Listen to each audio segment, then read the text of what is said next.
Hey, it's Clay Trader at claytrader.com. This will be a live trade video. Market opens up here in less than 1 minute, so we'll see what happens. It is Friday, so closing out the week here. Like I said, market opens up anytime. I will keep you updated. All right, sorry I missed my first entry point there. I am now in just 500, so very small position at 680, and we'll look to build. Big gap up, so I'm willing to accumulate on this pullback here. I got my next order in down there at 651.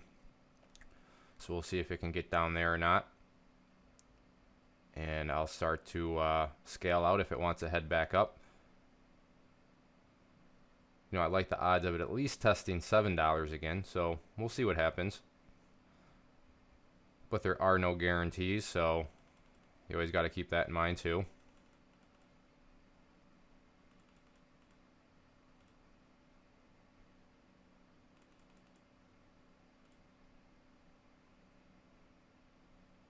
So it's trying to fight back up there. My first sell order is at, oh, I guess I got those out at 689. So my next one would be at 695 and 699. So we'll see if it can get up there. So I got my 695s out. There's my, try to sell out some more at 705. So I got those, and I'll just bail out right there. So there's a quick $99. And let's see what else I can find. Got to order in a short 500 at 2175 on NVDA. We'll see if it can get up there or not, but that's an current fishing order I have out there. Okay, it's getting close. Actually, I need to change my order to 80. We'll make it 84, 85. So there we go. So if it could get up there at 85, that would be nice. So it's right at, I just need it to go up one more penny.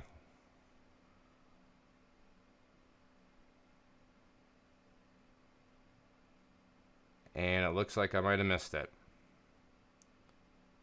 Yep, and there's the pullback there. Look at that. By 1 penny. High of 21.84. Awesome. I love when I miss entry points by 1 penny. Sweet. Sweet. All right, let's move along. Let's find something else. Got an order out there at 631 on GEVO. So I'm going to let it sit out there as a fishing order. I'll try my best to capture the entry point live, but no promises. So we'll see what happens with it. Actually, we're pulling back a little bit here, but a lot of buyers at 660. So I'm going to keep looking around. Okay, I got that order in. Or I got my order filled, I should say. So I want to try to accumulate some more on this pullback if possible. So let's see what happens here.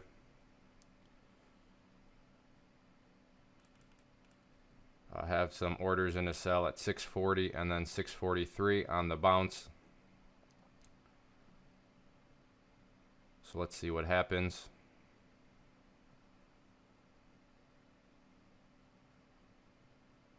See if I can get those 610s.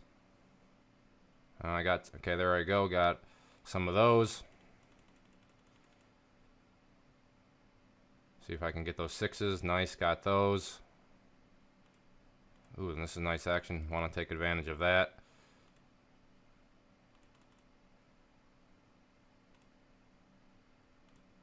Try to get some more down here at the 590s.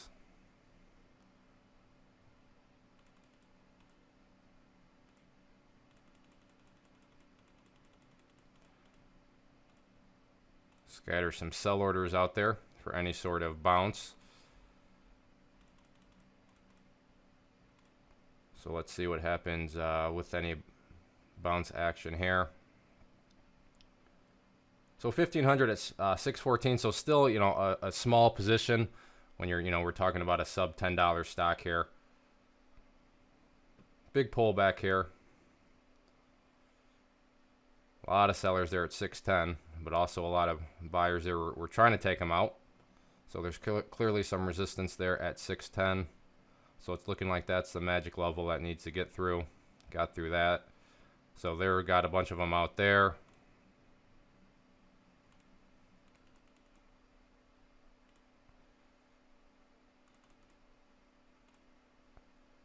So we'll see if we can do that again once it pop up like that.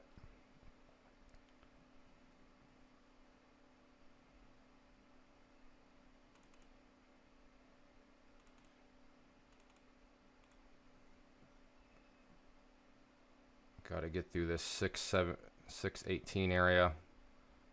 So I got a few more out.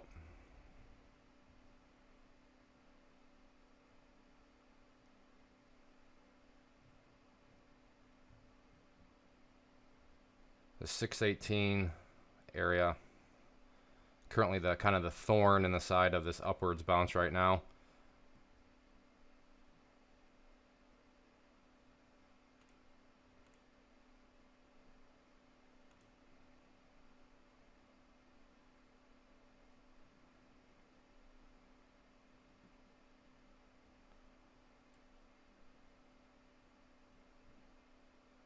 So definitely just kind of sitting here right now trying to figure out what it wants to do. Does it want to bounce some more?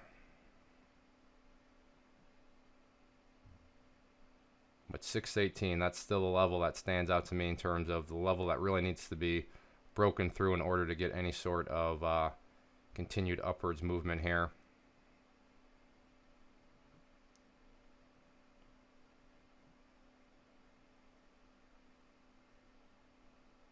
Okay, there we got that break there through there. Now I have 800 shares left.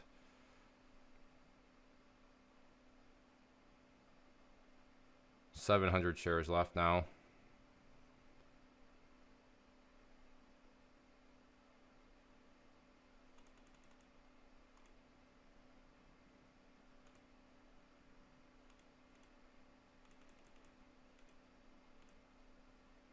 And I'm actually just, I'm not feeling the action right now. So I'm just going to get out 129. Not a very big trade, but it had its bounce there a couple of times. It didn't really happen. Now you can see it's falling back down. But what I will do, if it wants to fall back again, I'll start the process all over again.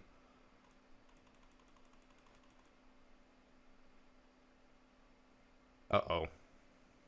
All right, well, oh, that's what happened on Fridays. I forgot to cover those shares. So I have some at 590 now. But still not a terrible entry point. So I can try to scale out there. 590. So I'm not...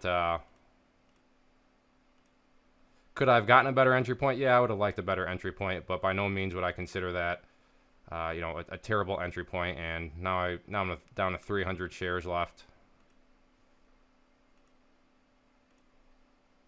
Look at that. One share. Awesome. 200.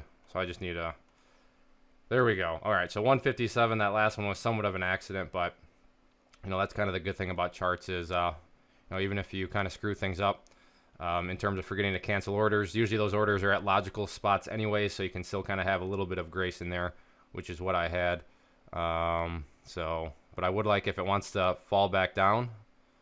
Keep an eye on this, so let's figure out where I want to put my next order. I'm just kind of looking at the chart here. So I'll go up 551 to start a new position size building.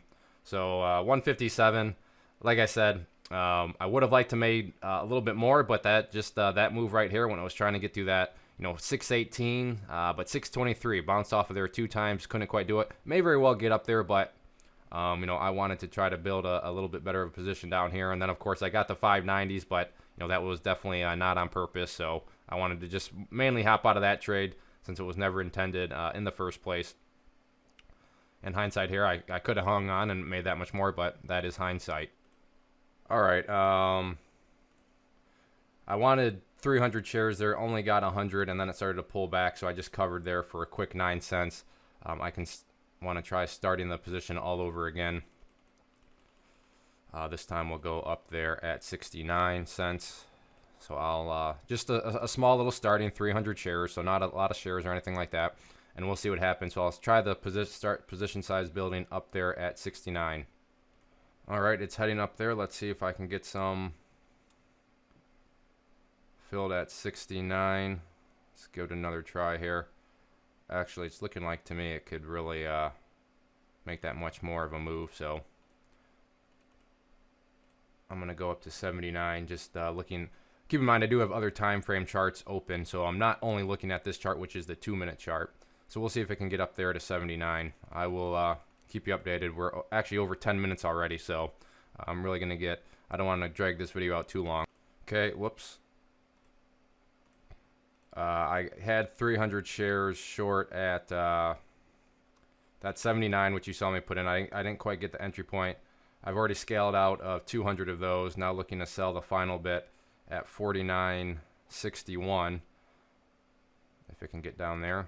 So let's see if it can get down to 49.61. And there that is. So I don't know, made I guess a quick $40 on that one. And I'm actually going to wrap it up. So 20 minutes in, up 206 Friday morning. Not too bad. I would have liked for GEVO, that first one we watched, had it broken up a little bit more. I would have had a better start, but it didn't break out, and that's just how it goes sometimes. So, but like I said, going to wrap things up. If you're interested in learning how to trade with charts and candlesticks and all this sort of stuff, then I'd encourage you to go to claytrader.com. The nice thing about charts is you don't necessarily have to want to trade or want to sell within a few minutes like I do. Whether you want to sell in a few minutes. Sorry, I'm watching this action. I should be. All right, I think I'm going to try to get a trade set up here. Okay, sorry. Now I have an order in at 50.25 wants to break. So if we'll get that filled, I'll show that trade too. But if you want, the good thing about charts is, like I was saying, whether you want to sell it within a few minutes like me or a few hours, few days, few weeks, charts can be adapted to any sort of your personal strategy. So they're very powerful in that regard. And it's something where it doesn't have to be extremely short term like what you saw in this video. So go to claytrader.com. I offer many courses on that, and then also have a private trading group where you can hang out with me and other traders in a live chat room throughout the day, and also have a newsletter where you would get a year-long subscription to that, where I send out my power profit scan. So like I said, all that information can be found at claytrader.com. Thanks for watching. Get out there and trade without emotion.